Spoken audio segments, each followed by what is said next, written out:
Hi friends, my name is Mohammad Rashin. I am studying in 5th. ഞാൻ ഇന്നിവിടെ നടാൻ പോകുന്നത് പയർ വിത്തുകളാണ്.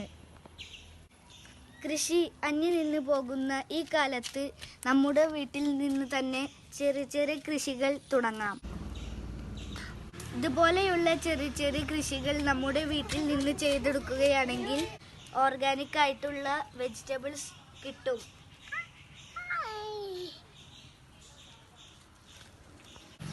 മനസ്സിൽ കൃഷി ഉണ്ടെങ്കിലേ മണ്ണിൽ കൃഷി വളരൂ. അപ്പോൾ കൂട്ടുകാരെ, നമുക്ക് ഇന്നു മുതൽ മനസ്സിൽ നിന്നും മണ്ണിൽ കൃഷി വളർത്താം. ഇതുപോലെ ഞങ്ങൾ ചെയ്യുന്ന കൃഷികളാണ് ഇതെല്ലാം.